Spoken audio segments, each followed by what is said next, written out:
स्वागत आहे आपलं सर्वांचं विद्यार्थी मित्रांनो आपल्याच यूट्यूब चॅनलवर। आजच्या क्लासमध्ये आपण 9 जुलै रोजी घडलेल्या सर्व IMP आणि डिटेल चालू घडामोडीचे प्रश्न पाहणार आहोत, जे येणाऱ्या आपल्या प्रत्येक एक्झामसाठी उपयोगी असतील। चॅनलवर आले आहात, नवीन आहात, लाईक, सबस्क्राइब, शेअर करायला विसरू नका आणि व्हिडिओ आवडल्यास कमेंट बॉक्समध्ये आपला फीडबॅक नक्की द्या। चला, वेळ वाया न घालवता व्हिडिओला सुरुवात करते। प्रश्न पहिला, पंतप्रधान नरेंद्र मोदी यांना 8 जुलै 2025 रोजी कोणत्या देशाने grand collar of the national order of the southern cross हा सर्वोच्च नागरी सन्मान दिला आहे? महत्त्वाचा प्रश्न आहे। या प्रश्नाचं योग्य उत्तर आहे ब्राझील। हा प्रश्न आपण डिटेलमध्ये पाहू। ब्राझीलने 8 जुलै 2025 रोजी पंतप्रधान नरेंद्र मोदी यांना grand collar of the national order of the southern cross हा देशाचा सर्वोच्च नागरी सन्मान प्रदान केला आहे। हा मोदींना मिळालेला 26वा आंतरराष्ट्रीय सन्मान आहे। हा सन्मान फक्त विदेशी राष्ट्रप्रमुखांना दिला जातो। तसेच ब्राझीलच्या रिओ डी जेनेरिओ येथे 17वे ब्रिक्स शिखर संमेलन 2025चे आयोजन करण्यात आले होते।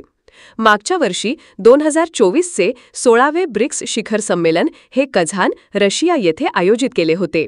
ओके, पुढचा प्रश्न पाहू।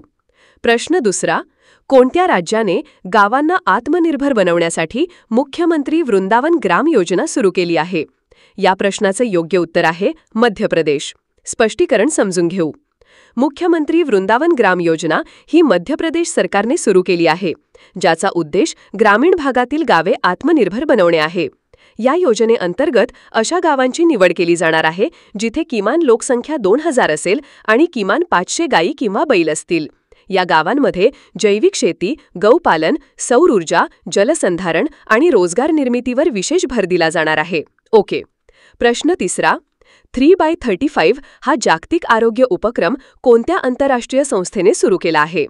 या प्रश्नाचे योग्य उत्तर असणार आहे जागतिक आरोग्य संघटना। स्पष्टीकरण पाहू। 3x35 हा जागतिक आरोग्य संघटना म्हणजे WHO यांचा उपक्रम आहे, जो 2 जुलै 2025 रोजी जाहीर झाला, ज्याचा उद्देश 2035 पर्यंत तंबाखू, मद्य आणि साखरयुक्त पेय पदार्थांवर 50% किमतीत वाढ करणे आणि त्यामुळे आरोग्य खर्चासाठी योग्य निधी निर्माण करणे हा आहे। WHO बद्दल समजून घेऊ। WHO म्हणजे वर्ल्ड हेल्थ ऑर्गनायझेशन। WHOची स्थापना ही 7 एप्रिल 1948 मध्ये करण्यात आली होती। याचे मुख्यालय हे जिनिव्हा, स्वित्झर्लंड येथे स्थित आहे। सध्याचे महासंचालक आहेत टेड्रोस अधानोम। WHOचे एकूण 194 सदस्य देश आहेत। भारत WHOचा सदस्य हा 12 जानेवारी 1948 मध्ये बनला। दरवर्षी 7 एप्रिल रोजी जागतिक आरोग्य दिन म्हणजे वर्ल्ड हेल्थ डे साजरा केला जातो। ओके, पुढचा प्रश्न पाहू। प्रश्न चौथा, अलीकडेच महाराष्ट्रात मराठा योद्धा पेशवा बाजीराव प्रथम यांच्या अश्वारूढ पुतळ्याचे अनावरण कुठे करण्यात आले आहे? योग्य उत्तर आहे पुणे। डिटेलमध्ये समजून घेऊ। पेशवा बाजीराव प्रथम यांचा भव्य अश्वारूढ पुतळा पुण्यातील राष्ट्रीय संरक्षण प्रबोधिनी NDA खडकवासला येथे उभारण्यात आला आहे। 4 जुलै 2025 रोजी केंद्रीय गृहमंत्री अमित शहा यांच्या हस्ते या पुतळ्याचे अनावरण झाले। थोरले बाजीराव पेशवे प्रतिष्ठान यांच्याद्वारे हा 13.5 फूट उंच कांस्य पुतळा प्रदान करण्यात आला आहे। बाजीराव पेशव्यांनी आपल्या 20 वर्षांच्या कारकिर्दीत 41 लढाया लढल्या आणि सर्व लढाया जिंकल्या। ओके, नंतरचा प्रश्न आहे। प्रश्न पाचवा, विश्व बँकेच्या 2025च्या अहवालानुसार आय समानतेमध्ये भारताचा जागतिक स्तरावर कोणता क्रमांक आहे? योग्य उत्तर आहे चौथा। डिटेलमध्ये हा प्रश्न समजून घेऊ। विश्व बँकेच्या 2025च्या अहवालानुसार आय समानतेच्या बाबतीत भारताचा जागतिक क्रमांक चौथा आहे।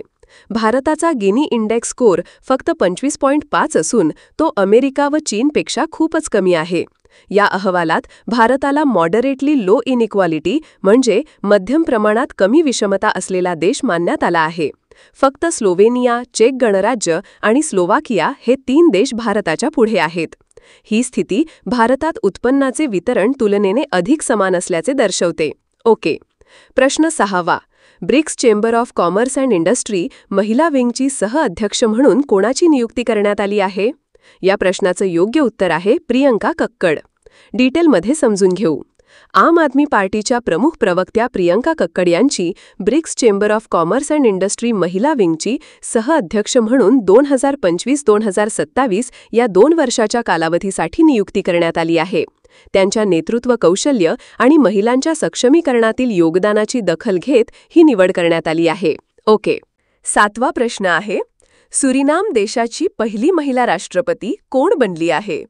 या प्रश्नाचं योग्य उत्तर आहे जेनिफर सिमन्स. हा प्रश्न डिटेलमध्ये समजून घेऊ.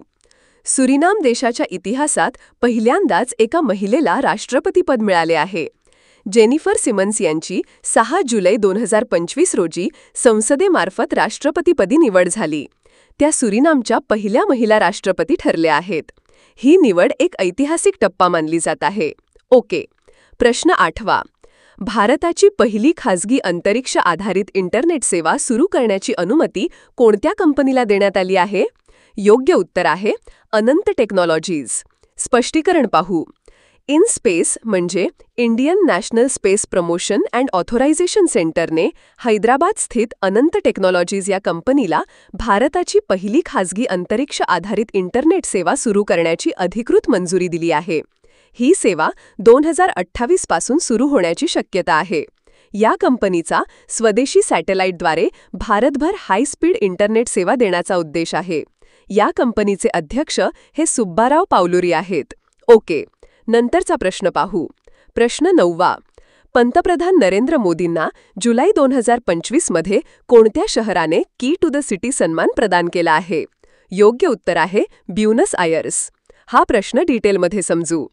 जुलै 2025 मध्ये पंतप्रधान नरेंद्र मोदी यांना अर्जेंटिनाच्या ब्युनस आयर्स शहराने की टू द सिटी सन्मान दिला. हा सन्मान अर्जेंटिना व भारत यांच्यातील दृढ मैत्रीचे प्रतीक मानले जात आहे. की टू द सिटी हा शहराचा सर्वोच्च नागरी सन्मान मानला जातो. ब्युनस आयर्सचे सिटी गव्हर्नमेंट प्रमुख जॉर्ज मॅक्री यांनी मोदींना हा सन्मान प्रदान केला आहे. ओके. 10वा प्रश्न. फुमथाम वेचयाचाई यांना जुलै 2025 मध्ये कोणत्या देशाचे हंगामी पंतप्रधान नियुक्त करण्यात आले आहे? योग्य उत्तर आहे थायलंड. हा प्रश्न डिटेलमध्ये समजून घेऊ. थायलंडमध्ये राजकीय अस्थिरतेमुळे पैतोंगटान शिनावात्रा यांना तात्पुरते निलंबित करण्यात आले. त्यानंतर त्यांच्या जागी फुमथाम वेचयाचाई यांची जुलै 2025 मध्ये हंगामी पंतप्रधान म्हणून नियुक्त करण्यात आली आहे. हे थायलंडच्या संविधानिक न्यायालयाच्या आदेशानंतर घडले. फुमथाम वेचयाचाई हे पुथाई पक्षाचे ज्येष्ठ नेते आहेत. ओके. धन्यवाद विद्यार्थी मित्रांनो. व्हिडिओ आवडल्यास लाईक, सबस्क्राईब, शेअर करायला विसरू नका आणि व्हिडिओ कसा वाटला हे कमेंट बॉक्समध्ये नक्की कळवा. Thanks for watching.